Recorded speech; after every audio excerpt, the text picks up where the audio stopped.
There are a few things that we want to discuss with you today. The overwhelming majority will be related to water, as I anticipate.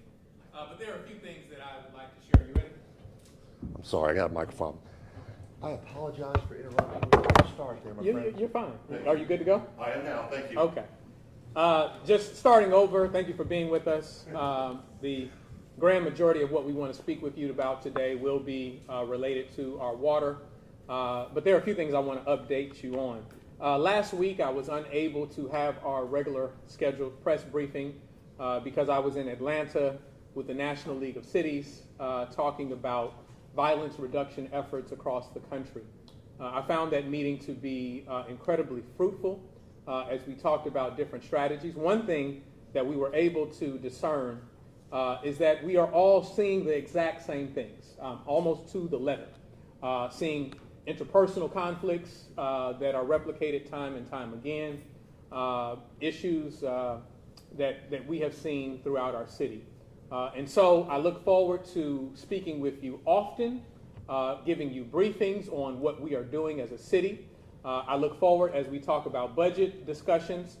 Once again, the administration is going to push for an increase with our public safety workers to make sure that they get salaries that are competitive. However, we have only stated that the work does not stop there. And so we look forward to outlining what comes out of our office that we're creating of violence prevention and trauma recovery. And so we will be pressing that information with you to make certain that you are frequently updated as it relates to what we are doing. With respect to our water and latest boil water notice, there are a few things that I think are of note. Let me begin by saying that I realize that most people don't really care how a watch works. They just want to be able to tell time, right?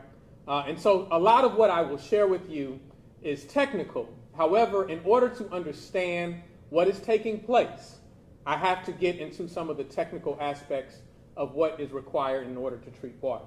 First and foremost, I want to make it clear. Every time that I stand before you and speak about our circumstances with water distribution, drinking water, I continue to say to you time and time again that we are always in a state of an emergency because our system is fragile, because it is old and outdated. And so even when we don't have a boil water notice, even when the pressure is not low, because of the fragility of our water treatment facility, we consider ourselves to always be in a constant state of emergency. And that demands resources. It doesn't demand someone trying to take control of our plant in order to get revenue. It demands the type of assistance that provides the relief that our residents truly need.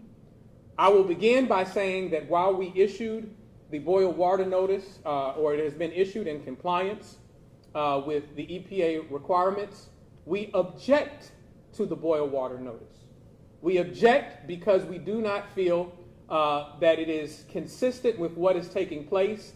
And while we respect members and leadership of the Department of Health, we have had discussions as to what is taking place at our water treatment facility.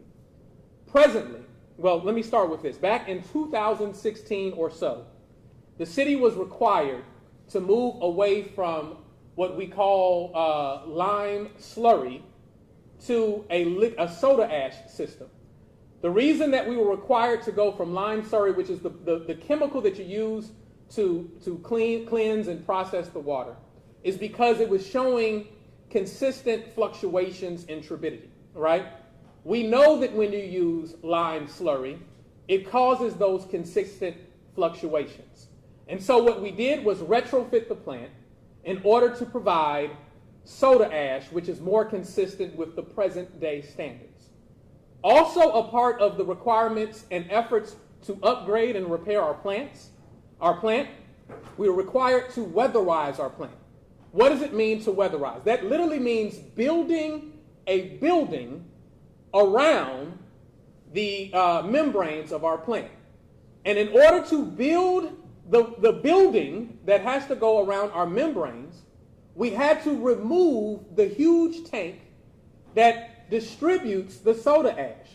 And so this is one of those darned if you do, darned if you don't type of scenarios where we have to remove the tank, right, and go back to the old system of lime slurry until we weatherize it. If we do not, then where we will find ourselves is in the same scenario that we found ourselves 2 Februaries ago. So we have consistently communicated that with the Department of Health and the EPA, and that is why there is inconsistency with the turbidity. And so if we continue this round robin, we will continue to see the issuance of boil water notices if we don't recognize what is taking place. And so that is clarification as to the latest boil water notice. There are a few other things. We have said that our plant is in a fragile state, and we have recognized our staffing challenges within this plant. The staffing challenges become more pronounced when you have a plant that is as aged and has the challenges that ours had. If we had a plant that had the automation and was new and a younger plant, then those staffing challenges wouldn't be as pronounced as what we find in our water treatment facility in Jackson. And so what have we done in order to address the staffing challenges? Well, first and foremost, we took the recommendation of the EPA. We took the recommendation of the State Department of Health, and we signed up and became a part of the Rural Water Association that helps provide staffing challenges that cities can trade back for their needs. We were eagerly anticipating the arrival of 4 individuals from Florida that had come from that particular program. On the heels of them showing up to help aid and supplement our staffing challenges, they wrote us back and said that they could not enter into the agreement because they had staffing challenges of their own, right? And so we are still looking to augment our staffing, but that is the type of challenges that we find ourselves in, where we follow the suggestion and recommendation of those that are tasked with the responsibility of oversight, but sometimes they don't reveal the results or yield the results that we would like to see. In addition to those short-term solutions of trying to get people through the Rural Water Association, we are also observing and reviewing the potential of a maintenance contract with an independent contractor. It has to be a contractor that we have faith can understand and support the challenges at our water treatment facility, one that has a good reputation, and one that is not overcharging the city for the work that they provide. And so those are the things that we're looking at. Lastly, on the water situation, what I will say to you is that we have another dispute that is on the horizon. And so I'm getting in front of it to let you know. And that other dispute is some time ago, you recall that we had a panel within our engineering room, for lack of a better word, that caught fire. We think that it was a power surge that led to it catching fire, and it was insulated just within that panel. And that required engineering for how we repaired and got a new panel for it. It required working with GE for them to create the panel to bring it to Jackson. And then it required an independent contractor to install that panel. And by the way, everything I'm telling you, I have documentation to support, and we can get you copies of this documentation to support what I'm telling you. So as we finally got that panel, we had it installed, and that installation was completed by the contractor. The way that the contractor completed that installation, he completed it in a way that it requires a manual turn on, right? For us to manually turn on that particular panel. Well, ideally, we would be able to see it turn on automatically, right? And so his repairs did not accommodate for that. While we were able to get the panel, while we were able to get it installed, while we followed and got a contractor to put it in, we are being hit for it not having its automatic capacity, right? Well, that's something that we don't do in-house.